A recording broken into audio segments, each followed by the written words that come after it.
अगर आपकी उंगलियां स्क्रीन पर स्क्रॉल करते करते यहाँ हमारे पास ले आई हैं, तो निश्चित जम्मू कश्मीर के पहलगाम में हुई आतंकी घटना की खबर आप तक पहुंच गई होगी। पर यह हमला एक आतंकी हमला मात्र नहीं है, बल्कि शायद यह हमला अब कश्मीर की राजनीति को पूरी तरह पलट कर रख देगा। आइए विस्तार से समझते हैं क्या है यह पूरी घटना। हम बस भेलपुरी खा रहे थे, तभी उन लोगों ने मेरे पति को गोली मार दी। इन महिला के पति उस आतंकी द्वारा मारे गए लोगों में से एक थे। क्या बोलते भेलपुरी खा रहे थे, साइड में एक इंसान है, उसने उसको गोली मार दी। यहाँ पे उसने बोला कि ये शायद मुस्लिम नहीं है, उसने उसको गोली मार दी। नहीं। जिसने पहलगाम के फटीक में सैलानियों पर खुलेआम गोलियों की बौछार कर दी। उनका कसूर क्या था कि वह इस दुनिया के सबसे कथित शांतिप्रिय धर्म इस्लाम के अनुयायी नहीं थे, यानी वह मुसलमान नहीं थे। यही नहीं, आप कुछ और टूरिस्टों की बातें सुनेंगे तो आपका दिल दहल जाएगा। हम YouTube गाइडलाइन के चलते कुछ वीडियो तो आपको दिखा भी नहीं सकते।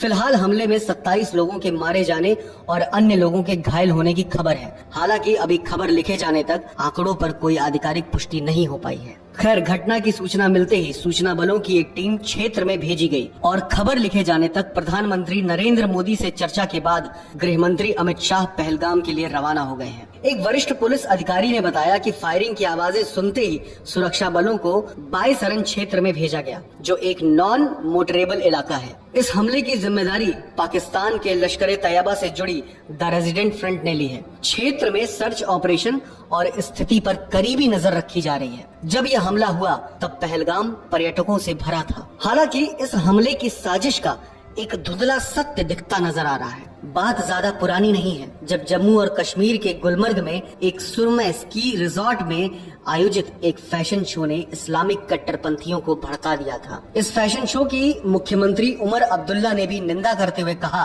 कि यह कार्यक्रम नहीं होना चाहिए था, विशेष रूप से रमजान के इस इस्लामिक महीने के दौरान। उन्होंने इस हमले की जांच का आदेश भी दिया था। यह मामला तूल तब पकड़ा जब कुख्यात अलगावादी और हुर्रियत नेता मीरवाइज उमर फारूक ने इस फैशन शो का विरोध व्यक्त करते हुए सोशल मीडिया साइट एक्स पर लिखा कि यह रमजान के महीने में घिनौना और अभद्र था। उन्होंने कहा कि शो की वायरल तस्वीरें और वीडियो ने कई मुसलमानों को चौंका दिया और आहत किया। उन्होंने यह भी कहा कि कश्मीर घाटी, जो अपने सूफी सांस्कृतिक और यहाँ के लोगों की गहरी धार्मिक दृष्टि के लिए जानी जाती है, ऐसा कैसे सहन किया जा सकता है, और इसके लिए जिम्मेदार लोगों के खिलाफ कार्रवाई की मांग की। उन्होंने धमकी भी दी कि पर्यटन को बढ़ावा देने के नाम पर इस तरह की अश्लीलता को कश्मीर में सहन नहीं किया जाएगा। इस शो से संबंधित उन्होंने आगे भी एक बयान दिया कि कश्मीर में बाहर से टूरिस्ट आकर यहाँ का माहौल खराब कर रहे हैं। अब इनके पाकिस्तान और आतंकियों से गहरे संबंध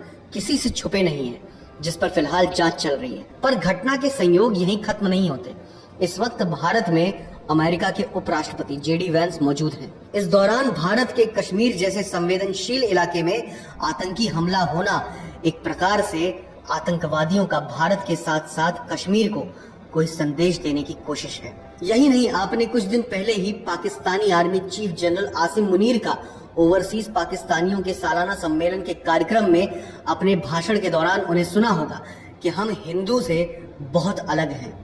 अब इस हमले की प्रक्रिया आप देखिए। आतंकी ने बंदूक की नोक पर सबको इकट्ठा किया, उनसे उनका नाम पूछा, पुष्टि करने के लिए उनके पैंट उतरवाए जो उस शांतिप्रिय धर्म के दायरे में नहीं आते थे, यानी जिनका खतना नहीं हुआ था, उन सबको गोली मार दी। यह है इन शांति दूतों की मानसिकता। यह सारे तार इस साजिश को बुनते दिखाई देते हैं। पर अगर ऐसा है तो हमारी सरकार से अपील है कि अब शायद सही समय है कि पाकिस्तान को उसकी औकात दिखाते हुए रहा साहब पीओके भी उनसे छीन ले।